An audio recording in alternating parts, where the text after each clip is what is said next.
Hello and welcome to CJJ's webinar on racial impact statements. This webinar is being hosted by the Coalition for Juvenile Justice's Ethnic and Cultural Diversity Committee. My name is Katie Mercier. I'm CJJ's Communications Associate and I serve as the staff liaison to that committee. Before we begin, I wanted to run through a few technical details. First, you'll notice that all participants are in listen-only mode, which means that you're muted throughout the webinar. We will take questions at the end of the presentation, and you can ask a question in one of two ways. First, you can type your question into the question box at any time throughout the presentation, or at the end during the Q&A period, you can click on the Raise Your Hand button. I can then call on you, unmute you, and you may ask your question verbally. I do ask that if you're on a cell phone that you use the questions box, as we can avoid any audio feedback issues. We will be recording this webinar, and the recording and PowerPoint will be available on CJJ's website for 24 hours. And I'd like to take a moment to introduce our speakers for today. Ashley Nellis leads the Sentencing Project's research and legislative activities in juvenile justice reform and serves on several youth-serving coalitions and working group in the Washington, D.C. area. She regularly delivers testimony, authors articles and other publications, and conducts research. She's actively engaged in federal and state efforts to eliminate life without parole sentences for juveniles and to reconsider lengthy sentences for all prisoners. Brad Richardson is a member of CJJ's Ethnic and Cultural Diversity Committee. He is the research director at the National Resource Center for Family-Centered Practice and an adjunct associate professor at the University of Iowa School of Social Work. He also serves as the DNC coordinator at the DNC Resource Center and Minority, Youth, and Families Initiative at the University of Iowa. He has served as project director on numerous applied research and evaluation projects and provides technical assistance in a number of arenas. And with that, I'd like to turn the presentation over to Ashley.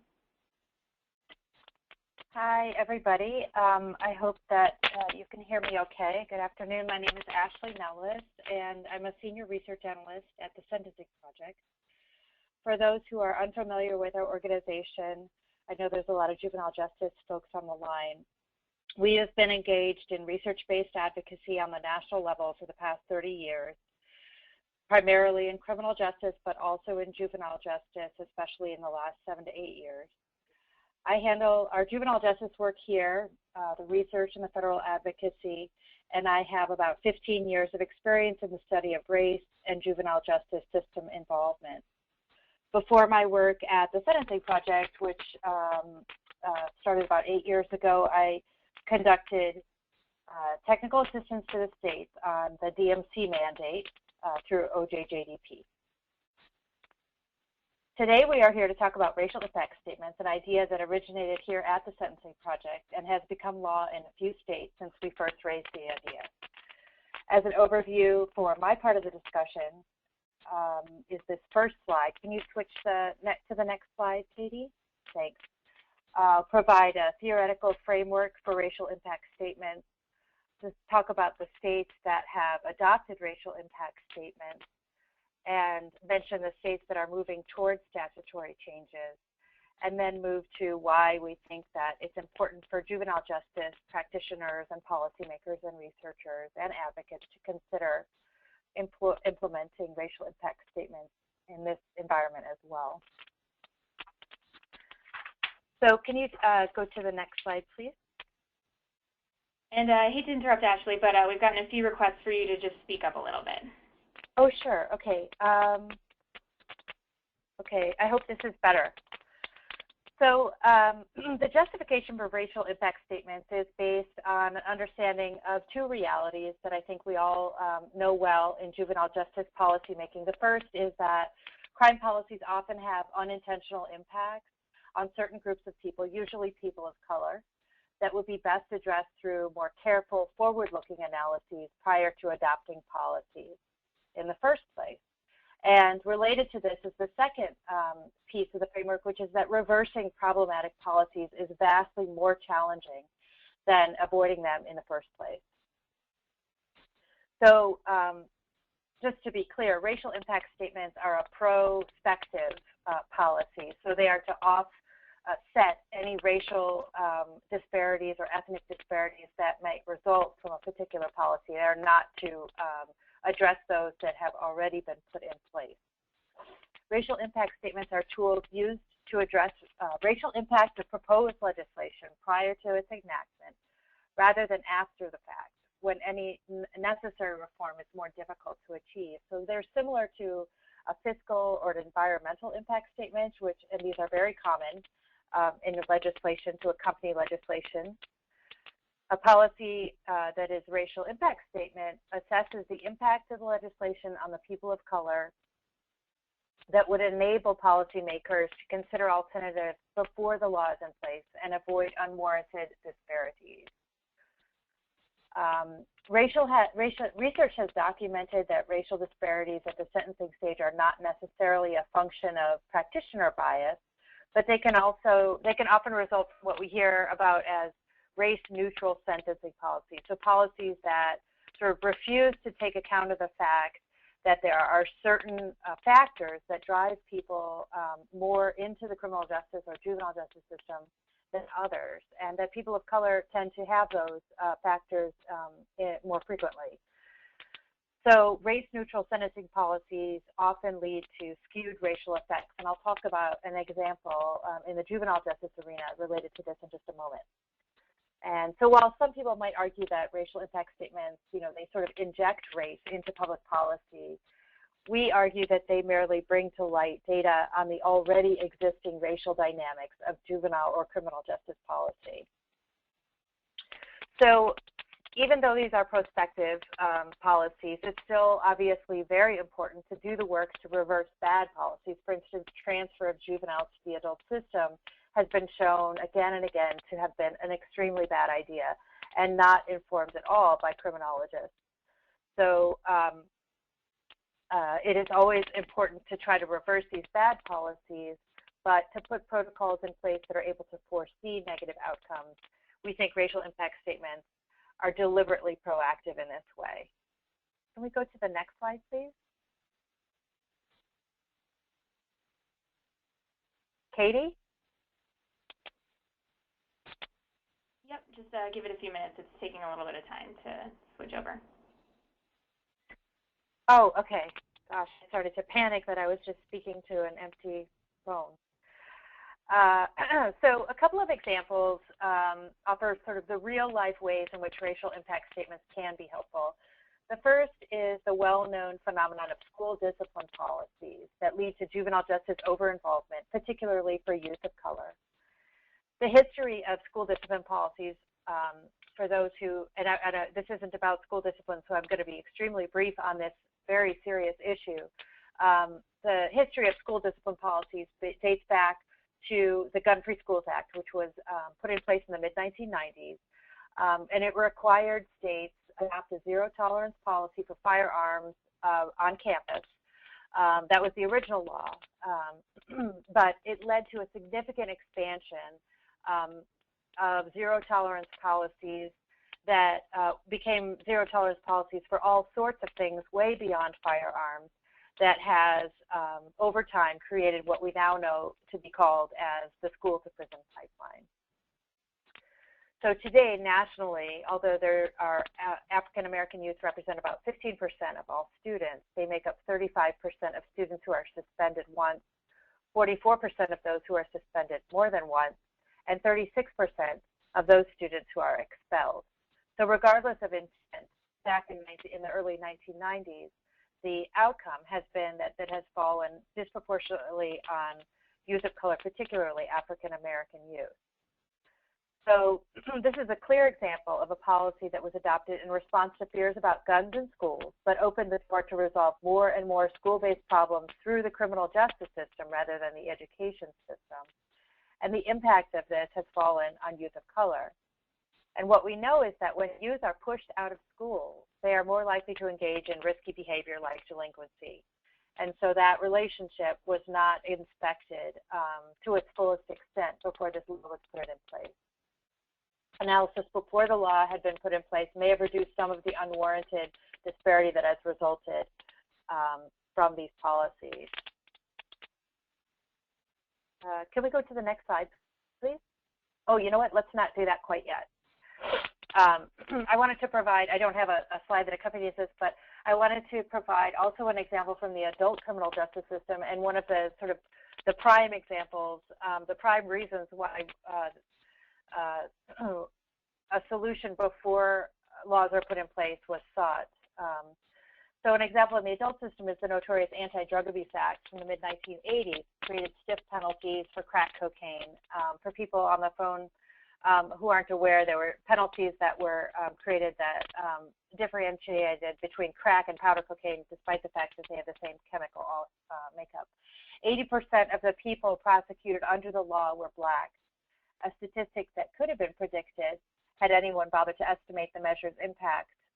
But if racial impact statements had been conducted, it would have demonstrated that 4,000 defendants would have been sentenced to mandatory minimums of 5 to 10 years because of the law, and that 80% of these defendants were going to be African American.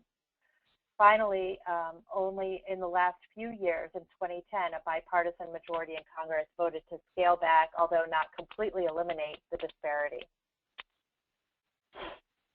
Can we go to the next slide, please? So racial impact statement reform has occurred in the states. It started in Iowa, and it followed a report that the Sentencing Project put out where we identified all of the states' prison populations by their racial disparity and ranked them, and Iowa came out in the lead. While African Americans comprised only 2% of the state's population, they made up a quarter of the prison population. So in 2008, legislators led particularly by one longtime African-American legislator passed a law that required that in addition to preparing correctional impact statements for policy changes, legislative services agencies should also conduct racial impact statements that would examine the impact of any sentencing or parole changes on particular racial and ethnic minorities. In Connecticut, in 2004, a commission found that 1 in 11 between 18 and 24 years old was being incarcerated. The Sentencing Project found that Connecticut's black to white ratio for incarceration was 114% higher than the national rate, and that's as of 2005, so kind of dated. But the law was actually passed in 2008, later in 2008, and it too requires that one member from each political party request that a racial impact statement is conducted before it can be done. In Oregon, similar to Connecticut, the process, and I believe this was passed in 2013.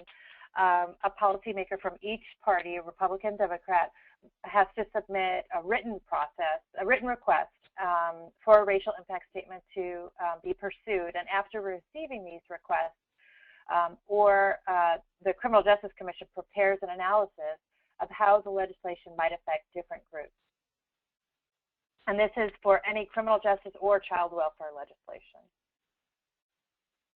Can we go on to the next slide, please? So although the three examples that I just provided were made by statutory change, there have been other ways that racial impact statements have been embedded into the process. In 2007, Minnesota incorporated racial impact statements into its sentencing guidelines. So it's not required by law, but Sentencing Commission drafts analyses that forecast the racial impact of sentencing policies for felony level crimes. At the national level, two major bodies have endorsed the use of racial impact statements, the American Law Institute and the American Bar Association, where they promote the use of racial impact statements to offset disparities that might result from legislative changes. And then finally, a number of states have considered and or introduced legislation for racial impact statements in the past couple of years. Arkansas, Florida, Mississippi, and Wisconsin have all introduced but not yet passed racial impact legislation. So before moving on, I'll just mention that most of these examples are legislative or sentencing commissions, but racial impact statements can also be conducted through departments of corrections, departments of juvenile justice, perhaps in the research division, through budget and fiscal agencies, through SACs, statistical analysis centers, and through probation departments. Okay, we can go to the next one. So I think probably a lot of people on the phone are aware that we have a pretty significant racial and ethnic disparity in the juvenile justice system. This despite the fact that we've had a decline in residential placements by 50% since 1999. So very significant. This kind of decline has not been seen in the adult system at all, although there have been declines here and there, nothing near the scale of the juvenile justice system. And yet racial and ethnic disparities continue to persist in the juvenile justice system and the adult system, despite these huge successes in terms of overall population. And some of that may be due to the policies that are in place, either formal or informal, that contribute to racial disparities. So as it shows on the slide, African American youth comprise about 16% of the population of those under the age of 18, but 31% of referrals to court, 35% of all petitions for delinquency, 33% of all adjudications of delinquency, and 52% of all secure placements are African Americans. And an example of how racial impact statements could help comes to mind here. So in juvenile justice, children who come from non-traditional families or children who are living with single parents or apart from their parents altogether are at a higher risk of an out-of-home placement, that's entirely out of proportion to their risk of recidivism that they pose. And there might be policies such as those allowing youth in custody to only be released to their guardian who are home, that is inadvertently discriminating against those youth who are living with a single parent, and that single parent is a working parent and can't just drop everything and come pick them up. And we know that those scenarios are more likely to occur in communities of color. And so a racial impact analysis that would look at policies perhaps in a probation department or at the intake decision might look and see that the outcome of this kind of decision will be disparately imposed on youth of color. Okay, can we go to the next one, please? Here's just another example of just how out of whack we are in the U.S. in terms of the rate of youth in residential placement by race. So for African American youth, it's 521, but for white youth, it's 112 youth per 100,000 who are in residential placement. So this is, the national figure. We also can look at this information by state, which is on the next slide. Thank you. And so we see that disparities are present throughout the juvenile justice system and due to a mix of factors, but that that they are in many states, in nearly all states, there is significant racial disparity.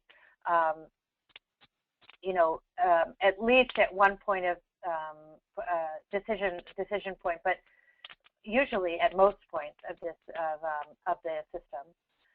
So Wisconsin, you can see when you look just at statewide figures, leads with a black to white disparity at the point of placement of 14-1, followed by New Jersey, Connecticut, Minnesota, Rhode Island, and Pennsylvania.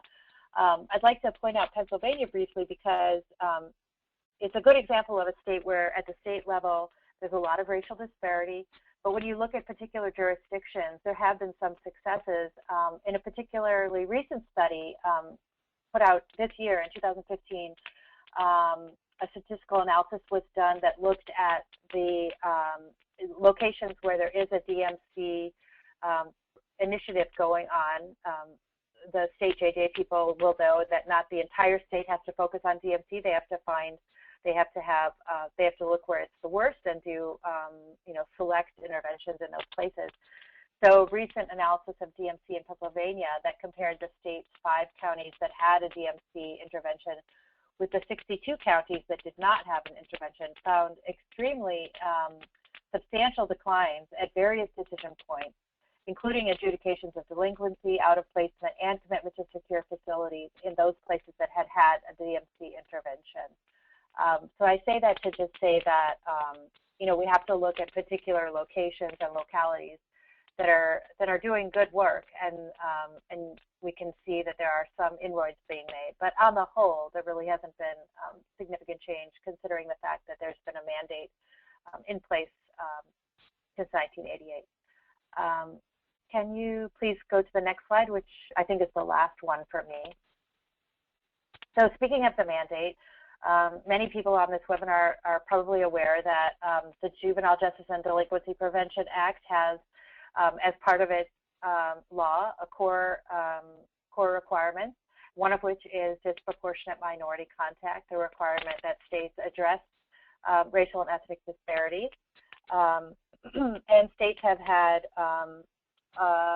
a lot of technical assistance and guidebooks and all sorts of resources put at their disposal to address this, but racial disparity is extremely challenging, and the law is just not strong enough.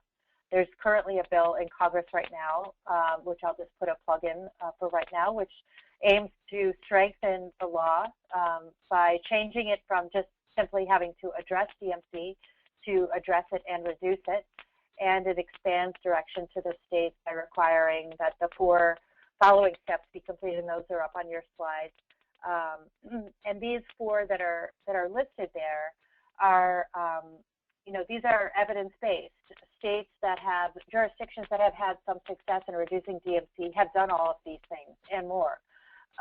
And so hopefully when the bill passes, states will have more tools at their discretion that they can, use to tackle this really challenging problem.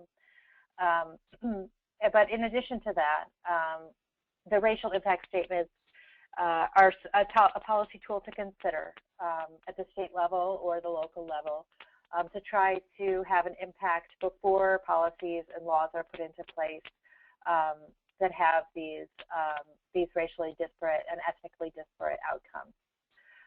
So with that, I'll close and I'll turn it over to Brad, who I think is going to take it from here. Hello, this is Brad Richardson. I'm at the National Resource Center for Family-Centered Practice, and so this is a picture of our website, how you can find us. And as you can see, the mission of the NRC is to promote family-centered, community-based, culturally competent practice through research and evaluation.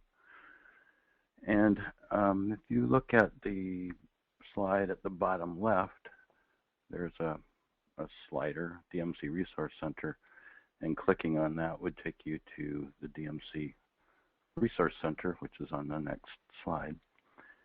And we have a lot of information on there. I should point out that the DMC Resource Center receives no external funds at this point, and so my comments are solely mine and not necessarily representative of any official views of CJJ or the university. There are no financial interests to disclose. The focus of the DMC Resource Center is currently on children in the child welfare system and then those that later end up in the juvenile justice system, sometimes referred to as crossover, and also developing racial impact assessment methodology, which I believe is more appropriately called ethnic and cultural impact assessment, which we will get to. So I would like to, on the next slide, divide the presentation up into 4 points, just to keep things somewhat organized. Talk about my perspective, put things in historical and experiential context. The foundation on which I think the racial impact statements or assessments could be founded, such as the NEPA laws and the social impact assessment. And then take a look at racial impact statements and legislation currently in place, and also I move from statements to assessments, looking at impacting causes of disparities. So to begin with the perspective, like everyone else, my experience affects my perspective, and for those with academic interests, this might be called the sociology of knowledge piece, what's sometimes called the social construction of reality. Or if you prefer a movie quote, one of my favorites is from Driving Miss Daisy, when Daisy Wortham says, "You ought not to be driving anything the way you see." And Hoke, played by Morgan Freeman, says, "Now, how do you know how I see, lest you can look through my eyes?" So one of the experiences that I had that probably shaped my thinking on things as much as any is the work that I did on the Sentencing Guidelines Commission. I thought that was a pretty significant study, and I was young at the time, so it was very significant. I got my start in research on disparities with what was called MSGC, beginning in 1980, and its purpose was to establish rational and consistent sentencing standards that reduce sentencing disparity. So that was 1980. And the charge was to develop prescriptive, not just descriptive approaches. In other words, the commission was not charged with looking at just what was, but what should be. So rather than using projections in the usual manner to help determine the number of, say, additional prison beds that would be needed if something were to pass, the projections were based on identifying criminal justice policies that were feasible compared to those not feasible given existing prison capacity. In other words, to establish sentencing policies that would affect a rational use of the existing capacity. From there, I went on to look at another significant area, which was working at the Oak Ridge National Laboratory in the early 80s, analyzing data on the social impact of restarting a nuclear power plant at 3 Mile Island. Some might recall that on March 28, 1979, there was an accident that closed that plant for years, and this is coincidental with a movie that came out a couple weeks earlier called The China Syndrome. And in that movie, a physicist says that the China Syndrome would render an area the size of Pennsylvania permanently uninhabitable. What gave rise to that work was the National Environmental Policy Act, a law that was developed in the 60s, which in the 70s was determined by a judge to require inclusion of social and psychological effects. In other words, a social impact assessment. My work was founded on that ruling to consider anxieties accompanied by physical effects caused by fears of recurring catastrophe. And following that, a few years later, I was involved with a social indicators study of Alaskan coastal villages to determine the impact of outer continental shelf leasing on native villages through the Department of the Interior Minerals Management Service. The social indicators approach was used to measure levels and changes over time in these areas of concern. So changes such as economic or well-being, culture, or other measures identified to be important. An interesting aside here was that we started this work in 1986, and in 1989 there was a little interruption when the Exxon Valdez ran aground in Prince William Sound, which was an unanticipated event in our social indicators approach.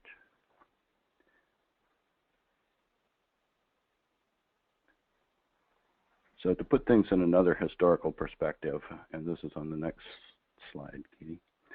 Sorry to interrupt, Brad. We also had a few requests for you to speak up a little bit. Okay. Thanks. So NEPA was signed into law January 1st of 1970. There's some think that it was because of a major accident in 1969 in Santa Barbara where there was an oil spill that wiped out hundreds of miles of coastline, and that crisis was the thing that finally got the bill to pass.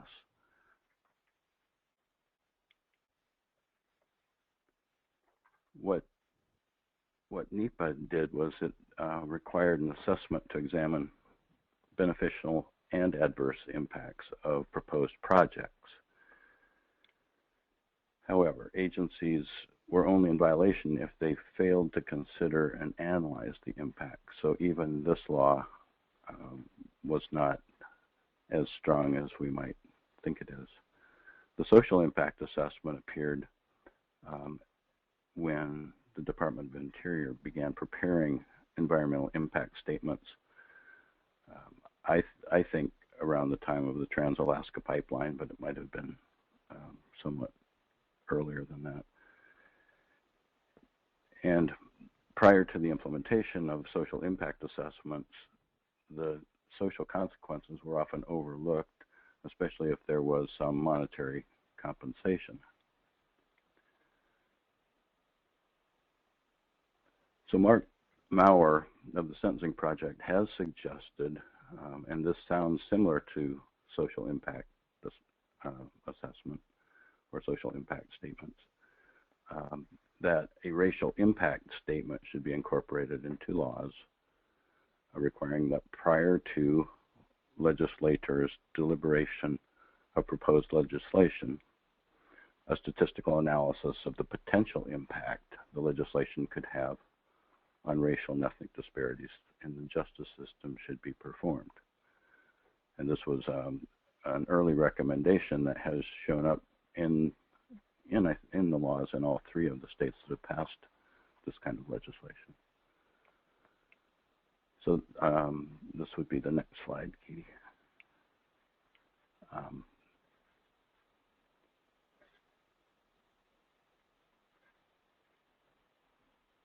Okay, so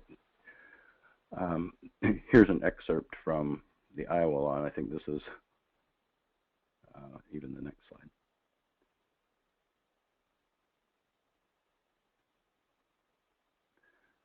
So this is just a shortened version. It says that prior to debate that there should be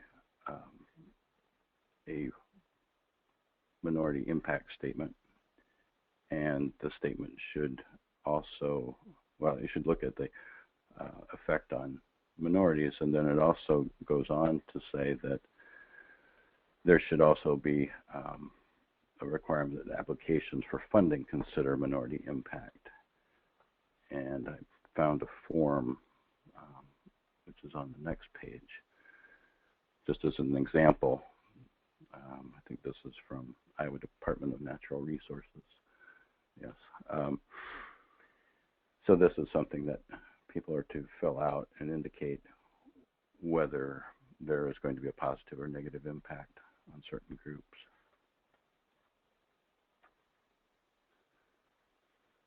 So there have been some advances, and I had gone back to an article that Ashley and I had written called "Getting Beyond Failure" in 2010, and in that article we were arguing for racial impact statements at the time. So here we are 5 years later. I think that science will not fix everything, but at least racial impact statements, I think they help. It's a good foundation, and they do not affect the laws that are already on the books, as Mark Maurer has pointed out. And it has been reported the racial impact statements, they have had some modest impact. At least this is what I've found in some of the write-ups. The Des Moines Register has pointed out that the RIS is not without detractors in politics, and that racial impact statements are done within the government, which could appear to be a conflict. but there are some developments that build on the foundation of the racial impact laws that I think are a necessary foundation, though some states, such as California and Washington, Minnesota, are forging ahead in the absence of such laws. So, given all that's gone on, and I think a lot of it has been positive, I do have some recommendations based on looking at social impact assessments in other arenas, and also just seeing what's been going on in terms of disproportionality throughout systems, not just juvenile justice and child welfare, but also the adult system and in education. And so my next slide has a few recommendations that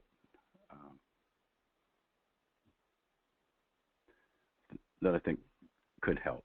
So first is establishing ethnic and cultural impact assessment methodology rather than what has been called a racial impact assessment.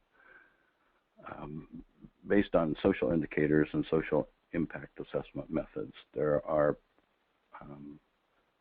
plenty of foundational materials out there to put something together to consider the social impact, as well as just looking at projections based on similar kinds of laws. I think that the ethnic and cultural impact assessment methodology should be applied to laws that are on the books. We could test it on some of those laws, but we didn't get here based on new laws and practices. We've gotten into this situation of disproportionality and disparities based on the old laws, and I think they should be examined. Where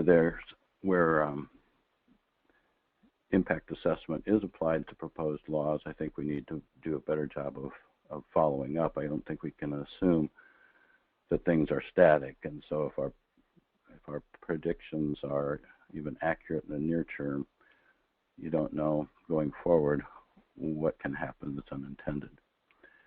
And then finally, I do think, and this is something that we had mentioned in that 2010 article, that we may wish to move the responsibility of impact statements out of government into non-governmental bodies so as not to compromise integrity.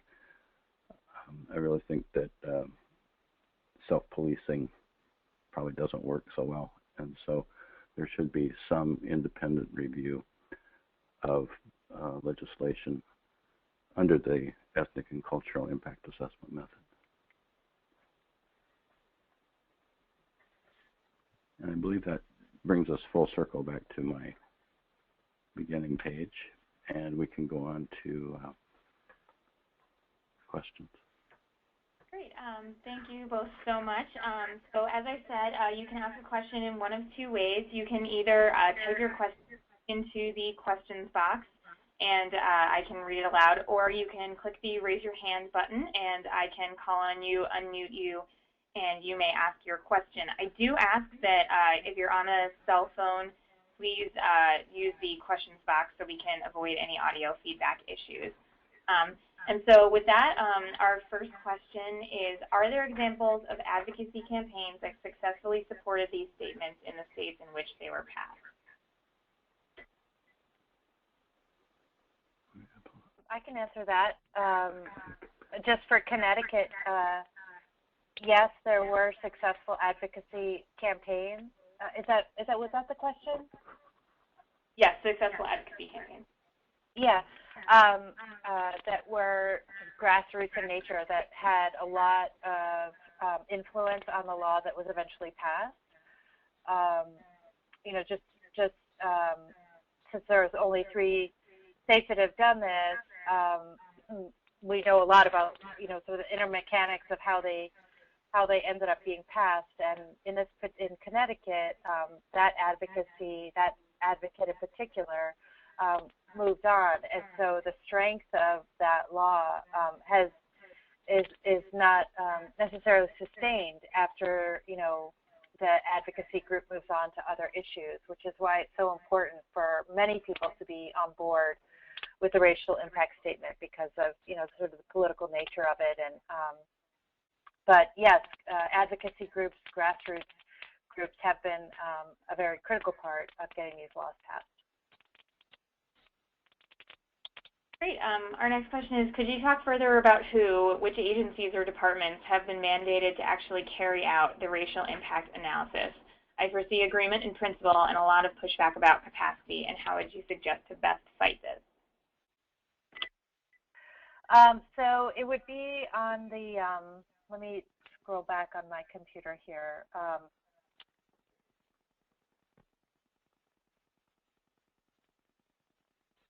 On slide 5, where it talks about racial impact statement reform in the state. And I can follow up offline with whoever is asking that question, but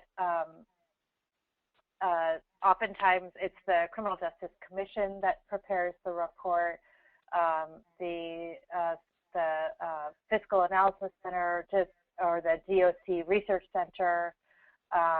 So some agency outside the legislature is tasked with conducting the analysis. Okay, our next question is, are there specific tools available to help qualitatively estimate racial impacts?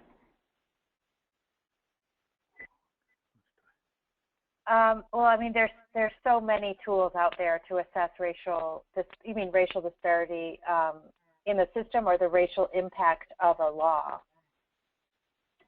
I'm guessing they didn't specify, but I guess either one.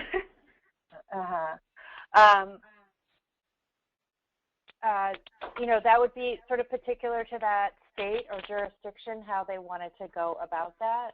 There are a lot of resources available to the states, particularly in juvenile justice, for addressing racial disparity. JJDPA has a DMCTA and resource and guidebook. There's places like the Burns Institute that have devoted themselves entirely to assessing racial disparities, and also, some of these are you can kind of see them in the making. We know that drug-free school zones often have a racially disparate impact. Any sort of school discipline policies that are being considered usually have a racially disparate impact, and things like that. On the DMC Resource Center website, there, under reports and bibliographies, there's some reports on our work from within the schools, where we looked at interviews and focus groups, and there's a process by which we went about that, and that might inform a qualitative approach. Okay, our next question is, what can local community organizations do to support racial impact statements?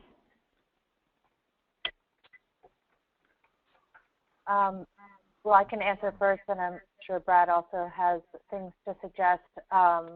The first thing that can be done is to educate policymakers that this tool is available and has been adopted in other states, and to, consider it at the local level first. In juvenile justice, more so than in criminal justice, there's a lot more local governance that happens. And so, implementing a racial impact statement at a probation department or at their level of probation is probably a lot easier than passing a state law, and much more effective in the juvenile justice system than it is in the criminal justice system, just by the nature of the structure.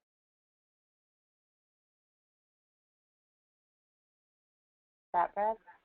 Well, at the state level, passing these laws, I know it's been a struggle in some states. The ones that have passed, specifically Iowa and Oregon, seem to have, it's been timing. And so the bill passed in Iowa because, partly because it was an opportunity, the time was right, and Wayne Ford, the legislator who wrote that piece into it, was able to get it through. And actually, he was instrumental in working with chip shields in Oregon, and providing a kind of a basis to move that forward. And I think it was voted down at least once before it passed in Oregon.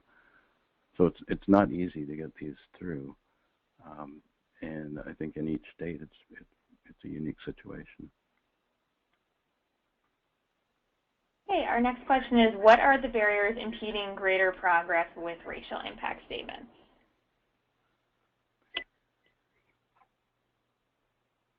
I think from what we've seen, just sort of the political environment. So, you know, in most of the racial impact statement reform, the idea is that in order to get a racial impact statement started, you have to have somebody from the right and somebody from the left both ask for it, and that can be sort of a non-starter. And so I think that that's one of the biggest impediments, is just sort of the bipartisan nature of it, and that's required.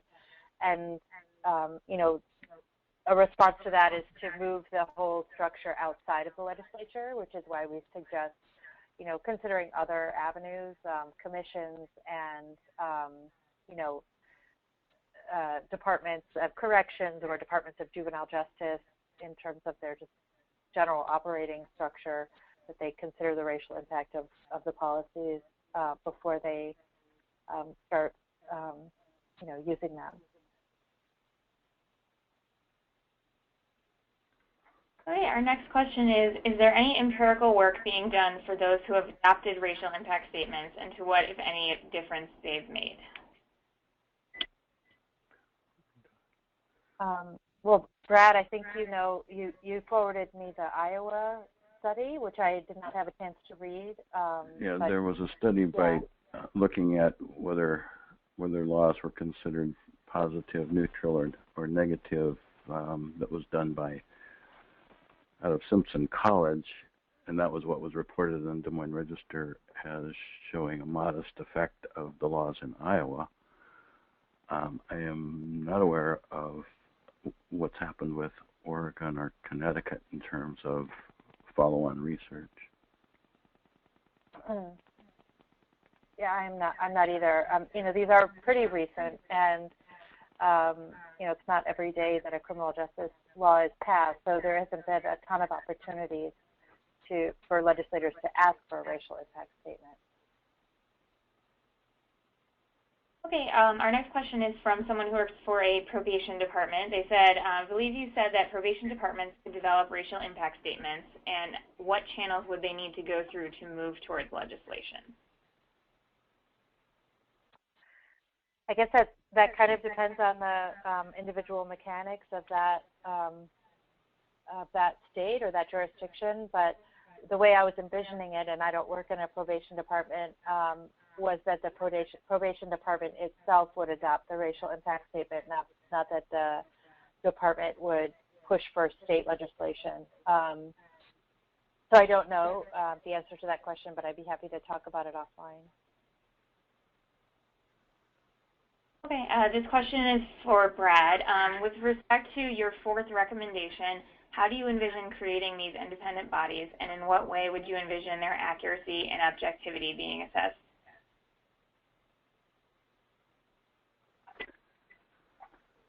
I'm not sure I'm following the creation of I think that there are bodies out there that could do independent work outside of the government, and I guess if you were going to have truly independent assessments of the impact of either existing or new laws, I think that would be a wise way to go, because inside the government you have other pressures, and just the appearance of it would, I think, be more solid if it was a body outside government. In terms of the other points, I don't know that those require an independent independent body, really. Those have to do with further explicating an assessment method and then applying it to past laws and looking at laws that go on the books that are new and then following up with those. So those are really methodological issues.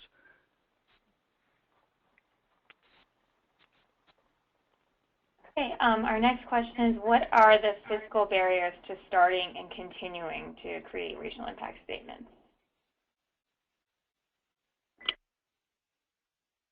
I'm not sure there are any fiscal barriers.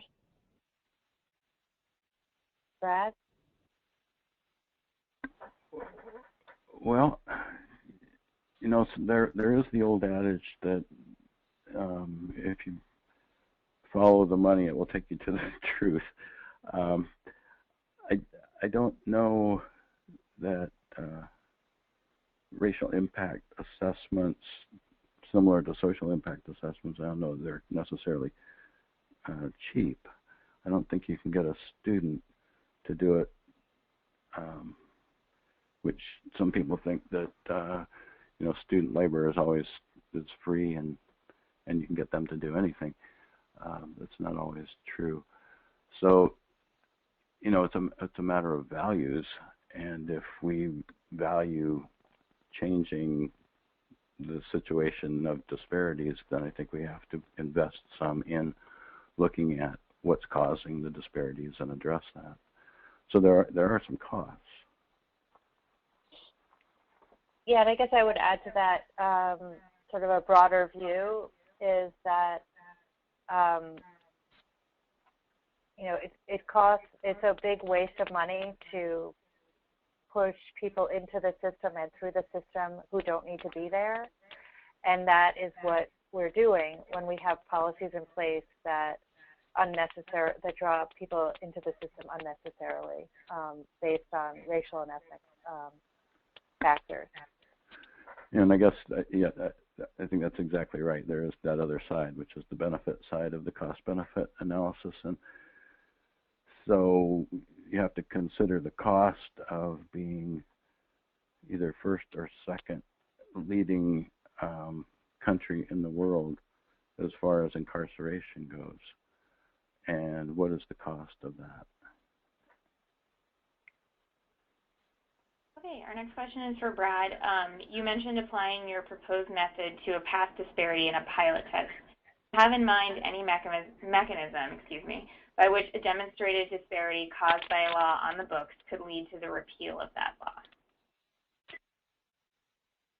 Well, the one that jumps to mind is the one about rock versus powder cocaine, and that has been changed in some instances.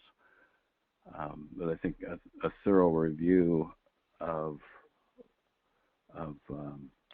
who has ended up in prison or could be in juvenile justice, looking at the outcomes of those laws and then that would be the start point, and then looking at the causes of that and doing a thorough assessment on laws where they are found to have disparate outcomes might be a way to go and a way to pilot a methodology.